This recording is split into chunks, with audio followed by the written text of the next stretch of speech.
तो आज का ये वीडियो आपके लिए बहुत ही ज्यादा जबरदस्त होने वाला है, क्योंकि आज के इस वीडियो में हम देखने वाले हैं कि कौन सा कैरेक्टर है ग्लू वॉल गॉड। मतलब कि जैसा कि आप सभी को पता है, जो स्काइलर कैरेक्टर है वो अभी तक का ग्लू वॉल वाला सबसे बेस्ट कैरेक्टर है। लेकिन मैं आपको बता दूं, हमारे गेम में एक और न्यू कैरेक्टर आ चुका है जिसका नाम है नायरी कैरेक्टर, और इसकी भी एबिलिटी ग्लू वॉल से ही रिलेटेड है। और हो सकता है आप में से कुछ लोग इसकी एबिलिटी दूसरे कोई वीडियो में देखे होंगे, लेकिन मैं आप लोगों को बता दूं कि जितना सिंपल आप इसकी एबिलिटी को सोच रहे हैं वैसा बिल्कुल भी नहीं है। और इसीलिए आज के इस वीडियो में हम इन दोनों कैरेक्टर को कंपेयर करेंगे और देखेंगे कि कौन सा कैरेक्टर बेस्ट है। मतलब कि नायरी कैरेक्टर को लेने के बाद क्या हमारा पैसा बर्बाद पहन, या फिर नायरी कैरेक्टर के गेम में आने के बाद जो स्काइलर कैरेक्टर है वो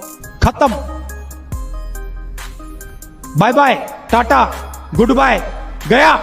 तो आपको क्या लगता है कि इन दोनों कैरेक्टर में से कौन सा कैरेक्टर जीतेगा? मतलब कि कौन सा कैरेक्टर है ग्लू वॉल गॉड? आप कमेंट करके बताएं, देखते हैं कि आप सही गेस कर पाते हैं या फिर नहीं। तो चलिए बिना टाइम वेस्ट के वीडियो को स्टार्ट करते हैं। So let's begin. तो जैसा कि आप सभी को पता है, इन दोनों कैरेक्टर के पास दो दो करके एबिलिटी है, और इसीलिए हम इन दोनों कैरेक्टर की एबिलिटी को एक एक करके कंपेयर करने वाले हैं। तो चलिए सबसे पहले देखते हैं हम अपने स्काइलर कैरेक्टर को। तो जैसा कि आप सभी को पता ही होगा स्काइलर कैरेक्टर की एबिलिटी के बारे में कि ये एक ही झटके में 5 ग्लू वॉल तक फोड़ देता है। लेकिन मैं आपको बता दूं, OB30 अपडेट के बाद आप मैप में 5 ग्लू वॉल एक साथ नहीं मार सकते हैं। मतलब कि आप जैसे ही अपना 4th ग्लू वॉल मारेंगे, जो पहला वाला ग्लू वॉल था वो अपने आप ही रिमूव हो जाएगा। मतलब कि आप जितना भी ग्लू वॉल मार ले, आपका मैप में सिर्फ 3 ही ग्लू वॉल रहेगा। लेकिन कोई नहीं, चलिए हम इस 3 ही ग्लू वॉल से स्काइलर से इस ग्लू वॉल को फोड़ कर देखते हैं कि स्काइलर जो है इस ग्लू वॉल को फोड़ पाता है या फिर नहीं। तो यहाँ पर आप देख सकते हैं स्काइलर कैरेक्टर ने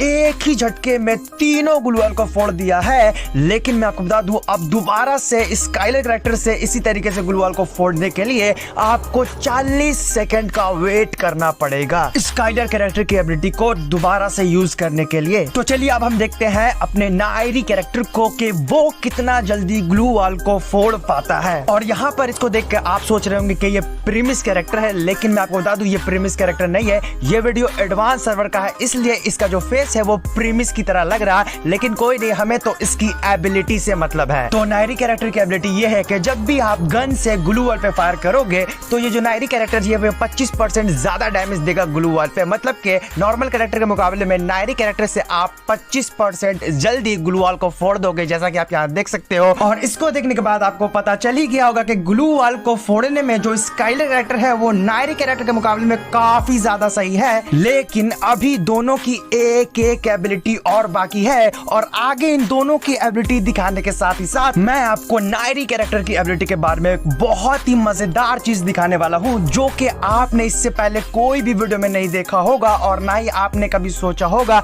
कि ऐसा भी हो सकता है गेम में। लेकिन उससे पहले चलिए हम दोनों कैरेक्टर की दूसरी एबिलिटी देख लेते हैं। तो चलिए सबसे पहले हम देखते हैं अपने स्काइलर कैरेक्टर को। तो आप सभी को स्काइलर कैरेक्टर की दूसरी एबिलिटी के बारे में पता ही होगा कि जैसे जैसे आप ग्लू वॉल मारते जाएंगे आपका जो एचपी अगर कम रहेगा वो बढ़ता ही जाएगा। जैसा कि आप यहाँ देख सकते हैं, यहाँ पर ग्लू वॉल मारने से मेरा एचपी बढ़ता ही जा रहा है। जैसे जैसे मैं ग्लू वॉल मारूंगा मेरा एचपी बढ़ता ही जाएगा स्काइलर कैरेक्टर से। उसके बाद अब हम देखते हैं अपने नायरी कैरेक्टर की दूसरी एबिलिटी को। तो नायरी कैरेक्टर की दूसरी एबिलिटी ये है कि जब भी आपका ग्लू वॉल डैमेज होगा या फिर एनिमी उस पर फायर करेगा, तो जैसे ही एनिमी फायर करना बंद करेगा तो उसके 1 सेकंड के बाद जैसे डैमेज पड़ना बंद होगा, आपका ग्लू वॉल जो है 1 सेकंड में 30% अपने आप ही रिकवर हो जाएगा हर 1 सेकंड में। मतलब कि 3 से 4 सेकंड में आपका ग्लू वॉल जो है वो वापस पहले जैसा हो जाएगा। मतलब कि जैसे उस पर कोई डैमेज पड़ा ही ना हो। और नायरी कैरेक्टर की ये एबिलिटी आप सभी को रैंक गेम में बहुत ही ज्यादा फायदा देने वाला है। लेकिन इस एबिलिटी का एक डिसएडवांटेज भी है। मतलब कि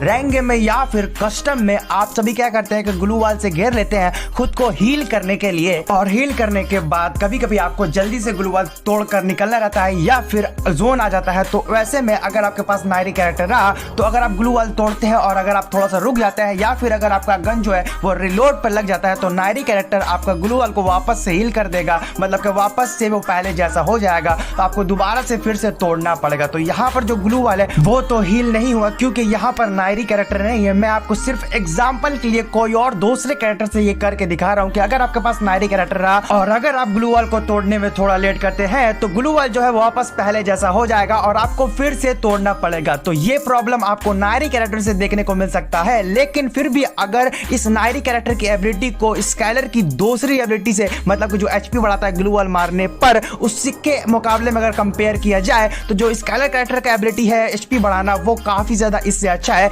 क्योंकि एचपी जो है वो काफी ज्यादा इंपॉर्टेंट होता है गेम में। तो इस हिसाब से जो स्काइलर कैरेक्टर दूसरा एबिलिटी है वो भी बेस्ट है। मतलब कि स्काइलर कैरेक्टर की दोनों एबिलिटी नायरी कैरेक्टर की दोनों एबिलिटी से बेस्ट है और इसीलिए जो स्काइलर कैरेक्टर है वो होता है हमारा ग्लू वॉल गॉड। लेकिन जो लोग नायरी कैरेक्टर के फैन है वो उदास ना होए क्योंकि मैं आपको बता दूं कि जो नायरी कैरेक्टर है वो एक पैसिव स्किल कैरेक्टर है। मतलब कि इसकी एबिलिटी को आप किसी भी दूसरे टॉप कैरेक्टर्स, मतलब कि क्रोनो, वुकोंग, डीजे आलोक या फिर खुद स्काइलर कैरेक्टर के साथ यूज कर सकते हो। तो आई होप ये